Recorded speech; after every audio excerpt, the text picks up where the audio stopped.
Salut à toutes et à tous, c'est Cam, on se retrouve aujourd'hui pour une nouvelle vidéo et pour la réponse au challenge de Patrologique sur le Manglagla. À l'heure où vous regardez cette vidéo, on sera déjà en 2023, puisqu'on sera le 1er janvier, donc je vous souhaite à toutes et à tous une bonne année, c'est parti. Pour celles et ceux qui n'ont pas encore vu la vidéo du challenge de Patrologique, n'hésitez pas à aller sur sa chaîne la voir, donc je vous mets le lien en description. Pour résumer un petit peu ce challenge, donc c'était un challenge qui se tenait sur tout le mois de décembre, donc je suis un tout petit peu en retard puisqu'on est le 1er janvier, et j'avais jusqu'au 31 décembre, mais bon, on va se dire que ça compte puisque je tourne cette vidéo le 31 décembre, qu'il y a 5 catégories, et dans chaque catégorie, on doit lire un manga qui correspond à la catégorie correspondante.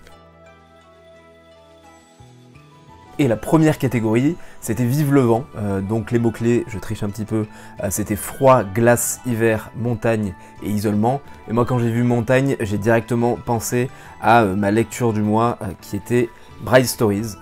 Hop, Bright Stories, donc je me suis fait les 13 tomes sortis ce mois-ci, mais je vais vous parler ici du tome 1 pour résumer un petit peu l'histoire. Donc Bright Stories, ça parle de plusieurs personnages, on va suivre un petit peu ça en mode tranche de vie, et ces personnages vivent en Asie centrale, donc c'est une région qu'on n'a pas trop l'habitude de voir dans les mangas, et il se trouve que l'autrice Kaoru Mori de Bright Stories est une fan absolue de cette région-là, et cette autrice va nous faire découvrir comment vivaient ces différents clans, et on va suivre donc plusieurs histoires, plusieurs personnages tout au long des 13 tomes, et ce premier tome va se concentrer sur ce personnage-là, donc Amir, hop, Amir, qui va être marié, vous savez, dans ces régions-là, c'était principalement des mariages arrangés, donc il va être marié avec un jeune homme de 8 ans de moins qu'elle, donc elle a 20 ans et ce jeune homme a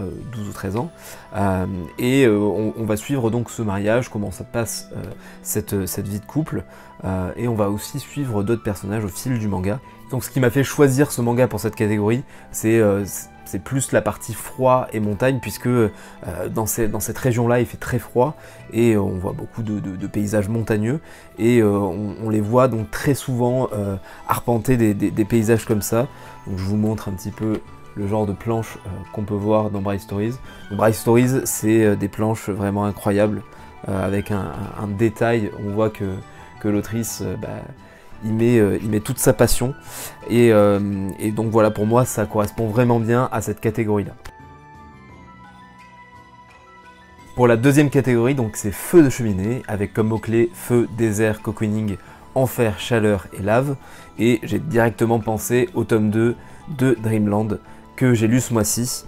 Donc pour moi c'est la définition justement du feu de cheminée, puisque en fait l'histoire de Dreamland, ça va être un jeune homme qui va aller dans ses rêves dans un monde parallèle qui s'appelle Dreamland. Donc, il faut savoir que Dreamland est un manga français tout d'abord, écrit et dessiné par Renaud Lemaire. Et donc ce jeune homme va aller dans ce monde des rêves, donc Dreamland, et ce monde en fait va donner un pouvoir à ceux qui ont des peurs, des phobies dans la vie réelle, et la peur du héros, du personnage principal, c'est le feu. Donc dans la vie réelle, il a très peur du feu par rapport à son passé, et dans Dreamland, du coup, son pouvoir va être le feu. Et c'est pour ça que ça m'a directement fait penser forcément au feu de cheminée, qu'on voit des planches notamment qui illustrent bien ça. Et il faut savoir que Dreamland, donc c'est un manga qui est sorti il y a un petit moment maintenant, et actuellement Renaud Lemaire avec l'éditeur Pika fait une version remaster de ce manga, et donc là le tome 2 de la version remaster est sorti, parce qu'il me semble que le manga en lui-même doit en être au tome 20 ou 21 dans sa sortie, mais la majorité des tomes vont être remasterisés, donc il refait tous les dessins absolument de A à Z, notamment dans les premiers tomes où il est vrai que dans la première version les dessins étaient pas terribles comparé à ce qu'il fait maintenant. Dans la troisième catégorie, donc la catégorie retrouvailles avec les mots-clés vacances, famille, voyage, amitié, romance et couple, j'ai décidé de choisir sans trop hésiter Escala Yokohama. Donc j'ai acheté les tomes 9 et 10 ce mois-ci. Escala Yokohama qui sera une série en 14 tomes me semble-t-il, on va suivre en fait la vie de Alpha, donc ce personnage là qui est un robot et qui tient un café à Yokohama. Et donc on va suivre sa vie, ses rencontres, peut-être une petite romance qui est naissante au fil des tomes. Et justement, ça m'a fait penser à ça. On voit ce genre de planche vraiment incroyable d'escalade Yokohama, et aussi c'est un personnage qui aime beaucoup voyager avec son petit scooter, qui décide au fil des tomes aussi de faire justement un petit voyage, et ça m'a directement fait penser à ça. Si vous n'avez pas encore lu Escalade Yokohama, n'hésitez pas une seule seconde. C'est un manga qui se lit vraiment sans prise de tête.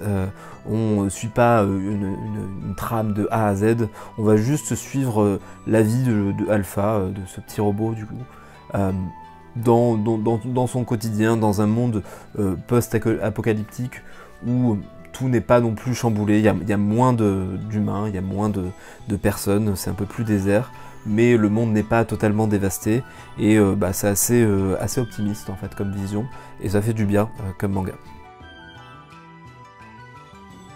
Pour la 4e catégorie, c'est la catégorie cadeau, donc je devais prendre un manga qui m'avait été offert ou que j'avais offert, et j'ai décidé de choisir Space Brothers, qui m'a été offert à Noël. Malheureusement, ça va aller très vite pour cette catégorie, parce que tout simplement, je n'ai pas encore reçu les tomes 1 et 2.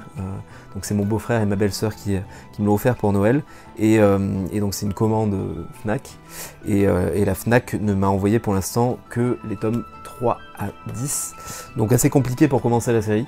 Donc j'ai pas grand chose à en dire pour l'instant, mais vu les analyses du monde de Tada, vu ce que j'en entends dessus, j'ai pas trop de doute sur le fait que ça va me plaire, et en tout cas c'est un super cadeau, et je vais continuer cette série tout au long de l'année 2023, bien sûr si ça me plaît, mais comme je vous l'ai dit, j'ai pas trop de doutes. Et la dernière catégorie, c'était surprise, donc c'était soit un manga qu'on achetait sans trop savoir ce que c'était, soit un manga qui était dans notre mangatech mais dont on ne se rappelait plus du tout. J'ai décidé de choisir la deuxième option, et j'ai choisi Un ciel radieux de Jiro Taniguchi. Donc moi j'avais relu très récemment une anthologie et Quartier lointain de Jiro Taniguchi, mais j'avais Un ciel radieux depuis une quinzaine d'années dans ma mangatech. Je l'avais lu quand j'étais adolescent, mais je l'avais pas relu depuis, et je me suis dit c'est l'occasion de le relire, je m'en souviens plus du tout. Et en fait, donc ces deux personnages vont avoir une collision, donc un accident de voiture. L'un est en moto, donc lui, et lui est en voiture, et lui est plus jeune et lui un peu plus âgé. Et dans cet accident, l'un va s'en sortir sans trop de séquelles, donc lui, et l'autre va rester dans le coma. Et en fait, on va se rendre compte que lui, qui est dans le coma, va intégrer le corps de ce jeune homme, et donc va prendre sa conscience en fait. Il va vivre à sa place, et donc on va suivre le quotidien de ces deux personnages, donc forcément, petit à petit, la conscience de ce jeune homme va réapparaître un petit peu, et ça va être justement la dualité d'avoir deux consciences dans le même corps, et comment lui il peut aller voir sa famille alors qu'il est dans le corps d'un jeune homme de 17 ans, me semble-t-il, et c'est super intéressant, c'est toujours aussi bien dessiné, donc c'est du Jiro Taniguchi, hein, donc c'est un style assez réaliste, assez vintage, mais moi j'adore ce qu'il fait, et d'ailleurs c'est pour ça que cette année je vais m'intéresser à d'autres mangas de Jiro Taniguchi. Mais si vous n'avez jamais lu Un ciel radieux, je vous le conseille vraiment. C'est pas au même niveau que Quartier lointain, mais pour moi c'est vraiment pas très loin en termes de qualité, en termes de dessin, en termes d'histoire. Vraiment c'est un très bon manga. Et c'est la fin de la réponse de ce challenge Manglagla, et la fin de cette vidéo. Merci à toutes et à tous de m'avoir suivi. N'hésitez pas à vous abonner à la chaîne, et à vous abonner à la chaîne aussi de Patrologic Manga. Merci à lui pour ce challenge, je me suis beaucoup amusé à y répondre et à lire les mangas en fonction des différents thèmes ce mois-ci. On se retrouve nous dans les prochaines semaines, pas sûr que le rythme soit le même que pendant ces 4 premiers mois. Je pense que j'ai besoin aussi de temps pour savoir comment faire mon contenu, et peut-être me pencher sur d'autres types de vidéos, plus des vidéos d'analyse, plus des vidéos un peu plus travaillées que ce que j'ai fait les dernières semaines par manque de temps. Donc il se peut qu'il y ait des semaines où il n'y ait pas de vidéo. Il se peut aussi qu'on change le jour de publication des vidéos, donc là pour l'instant c'est dimanche, mais je vais peut-être essayer de poster d'autres jours, parce que le dimanche c'est un jour assez surchargé dans le YouTube Manga Game, parce que beaucoup de créateurs de contenu postent leurs vidéos ce jour-là. Donc peut-être essayer un autre jour. Voilà, je vais faire des petits essais en tout cas pendant ces premiers mois de l'année 2023. Vous me direz ce que vous en pensez. N'hésitez pas aussi à me faire vos suggestions en vidéo. Merci encore. Une très bonne année 2023. Des meilleurs vœux pour cette nouvelle année. Et on se retrouve très bientôt. Salut!